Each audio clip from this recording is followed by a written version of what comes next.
Selamat pagi, Shalom. Kembali lagi di Pagi Menyapa GKJ Purworejo. Bagaimana kabar Bapak Ibu Saudara yang terkasih? Saya harap kita semua dalam kondisi yang baik, senantiasa sehat dan diberikan sukacita. Nah, perkenalkan, nama saya Yeskiel Dwi Cahya Yoga Raspati. Cukup panjang, tapi Bapak Ibu Saudara bisa memanggil saya Mas Yayan. Perkenalkan, saya dari GKJ Samirono Baru Jogja. Nah, Bapak Ibu, sebelum kita merenungkan sabda Tuhan, mari kita berdoa. Saat ini Bapak, di pagi yang indah ini, izinkan kami untuk mendengarkan sabdamu. Di pagi yang indah ini, ketika kami boleh merasakan hangatnya pelukanmu, nafas baru yang kau berikan, dan kesempatan untuk kami bisa bangun dan melanjutkan aktivitas kami mensyukuri itu Tuhan. Dan saat ini kami akan mengawalinya dengan menerima sabdamu dari yang kau berkati. Biarlah sabdamu itu bisa kami hayati, bisa kami wujudkan dalam keseharian kami hari lepas hari. Terpujilah Engkau Sang Kristus. Amin. Ya, bacaan kita yang akan kita renungkan bersama di kesempatan pagi hari ini terambil dari Yeremia pasal 29 ayat 11. Yeremia 29 ayat 11. Demikianlah sabda Tuhan. Sebab aku ini mengetahui rancangan-rancangan apa yang ada padaku mengenai kamu. Demikianlah firman Tuhan, yaitu rancangan damai sejahtera dan bukan rancangan kecelakaan, untuk memberikan kepadamu hari depan yang penuh harapan. Saya memberikan tema untuk perenungan kita pada hari ini adalah di dalam ketidaknyamanan, kasih-Nya memampukan kita. Saya ulangi, dalam ketidaknyamanan, kasih-Nya memampukan kita. Bapak Ibu Saudara yang terkasih, dikala menjalani hari demi hari rutinitas kita, setidaknya kita sering diperhadapkan dengan masalah. Mesti ono wae masalah. Dan kita mengharapkan pada umumnya adalah masalah itu supaya segera selesai. Wes lah Gusti, aku pengen masalahku gendang rampung, selesai. Rasanya budrek, kebanyakan masalah. Dan dalam kondisi keterpurukan kita ini, kita merindukan adanya kabar baik, kabar sukacita, adanya damai sejahtera. Ya minimal kabar sukacita itu bisa ngeleremke, menenangkan hati dan pikiran kita, supaya kita tidak melulu, tidak selalu berbeban berat atas setiap masalah yang kita hadapi. Harapannya begitu. Nah, di dalam kondisi keterpurukan kita atau ketika kita sedang mengalami banyak masalah, hal itu ternyata juga dialami oleh umat Israel, Bapak Ibu Saudara yang terkasih. Ketika mereka diperhadapkan dalam masa pembuangan.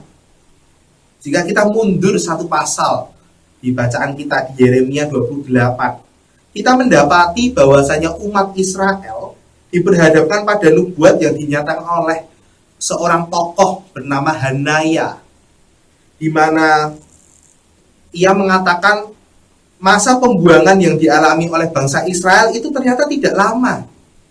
Hanya dialami 2 tahun saja. Wah, sebagai umat yang merasa dibuang, umat yang merasa terpuruk karena harus mengalami masa-masa sulit, pasti kabar palsu itu akan terasa enak, akan terasa nyaman untuk didengar, melegakan hati. Tapi apakah kabar itu merupakan sesuatu yang dikehendaki Tuhan? Nyatanya tidak, Bapak Ibu Saudara yang terkasih. Melalui nubuatan yang dinyatakan Yeremia, bahwasanya umat Israel akan menjalani masa pembuangan selama 70 tahun di ayat 10. Dan Tuhan menghendaki supaya umat Israel mampu berbaur dan mengupayakan kesejahteraan bersama dengan bangsa asing. Ternyata kenyataannya berbeda ya. apa yang dikehendaki Tuhan melalui nubuatan Yeremia dan kabar palsu yang dinyatakan oleh Hanaya sungguh berbeda. Tapi apakah yang akan kita kelola ketika kita mendengarkan kabar itu? Secara manusiawi kita akan merasa, wah, aku akan menerima kabar yang 2 tahun itu karena cuma sebentar dan sebentar lagi aku bebas. Pengennya begitu. Tetapi yang dikehendaki Tuhan berbeda. Tapi pertanyaannya, di balik sebuah kehendak Tuhan yang mungkin terasa tidak mengenakan bagi kita, yakni harus merasakan penderitaan yang begitu lama, apakah Tuhan benar-benar diam? Apakah Tuhan tidak akan peduli dengan kita? Sekali-kali pun tidak, Bapak Ibu Saudara yang terkasih.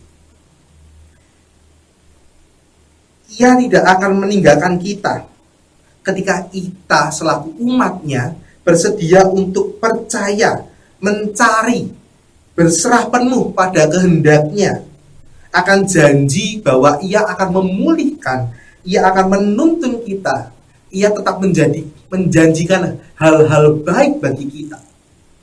Di ayat 12 sampai dengan 14. Bersediakah kita untuk senantiasa berserah penuh, menyerahkan diri penuh pada otoritas Tuhan, meskipun itu pahit? Pertanyaannya, bersediakah kita? Jika kita memposisikan diri kita sebagai umat Israel dalam pembuangan, sudah semestinya kita akan menjadi pribadi yang akan percaya pada berita hoax. Yang penting enak, yang penting penderitaan gak usah lama-lama Tuhan, yang penting singkat saja. Rasa suwi-suwi aku ora kuat, belum tentu aku isi urip. Tetapi Tuhan inginkan supaya kita bisa menikmati, menghayati didikan Tuhan yang luar biasa baik di balik penderitaan yang kita alami, meskipun lama. Ya, akan terasa mudah ketika harapan kita atau angan-angan kita itu tercapai atau sesuai dengan apa yang kita mau. Harapan kita, aku pengen segera terlepas dari bebanku, pengennya ngono. Dan ketika apa yang kita harapkan itu tercapai, kita bisa mengatakan, terpujilah Tuhan, haleluya, puji Tuhan, terima kasih Tuhan, Engkau baik. Tetapi bisakah kita menghayati, bisakah kita menggumuli, mensyukuri bahwa ketika Tuhan menghadirkan sesuatu yang tidak mengenakan bagi kita, bisakah kita mengatakan, terima kasih Tuhan, ini merupakan didikanmu yang baik bagiku. Terima kasih, dalam kondisi pahit ini aku menyerahkan diriku sepenuhnya Tuhan. Dengan rasa syukurku, aku mau dibentuk Engkau meskipun aku harus tertatih-tatih. Bersediakah kita? Walaupun harus melalui ketidaknyamanan hidup, namun marilah kita belajar untuk senantiasa percaya bahwa Tuhan Allah senantiasa menyertai kita, berjalan bersama-sama dengan kita, karena kasih-Nya senantiasa menopang kita, memeluk kita, menuntun serta memulihkan kita untuk bisa kembali merasakan kehidupan yang holistik, yang lengkap, yang utuh. Karena Tuhan senantiasa menyertai kita dalam kondisi baik maupun buruk.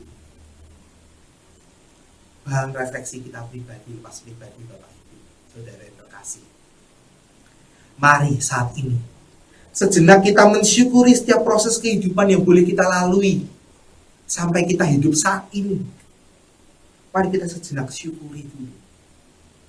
Yang kedua, setiap pasang surut kehidupan yang diizinkan hadir dalam hidup kita, semua itu merupakan perizinan dari Tuhan untuk mendidik kita, walaupun kita harus menjalaninya dengan penuh lika-liku. Namun, marilah kita jalani terus dengan tetap ikhlas, dengan tetap sadar, menyadari bahwa Tuhan memberikan kita kekuatan, Tuhan memampukan kita, Tuhan berjalan dengan kita. Yang ketiga, marilah kita senantiasa mengupayakan hal-hal baik sebagai perwujudan respon kita atas setiap belas kasih Tuhan dan tuntunannya yang tidak pernah berhenti untuk hidup kita. Saat ini, marilah kita terus hidupi setiap pembelajaran yang Tuhan hadirkan dalam hidup kita. Senang susah, libatkan Tuhan. Senang susah, kita peluk bersama dengan Sang Sumber Cinta, yaitu Tuhan Allah itu sendiri. Amin. Mari kita berdoa. Terima kasih Tuhan atas setiap perjalanan hidup yang boleh kami lalui sampai saat ini. Terima kasih atas kesempatan yang Kau berikan, sehingga kami boleh senantiasa berproses mengolah hidup kami hari lepas hari. Kiranya belas kasih dan tuntunan Tuhan senantiasa memampukan kami menapaki setiap tanggung jawab hidup kami, serta membuat kami bisa menjalani hidup kami dengan penuh rasa syukur, karena Engkau senantiasa berjalan dengan kami, menopang kami senantiasa. Dalam nama Allah Bapa, Putra, dan Roh Kudus, kami memohon, kami berserah, kami berpasrah hati. Amin.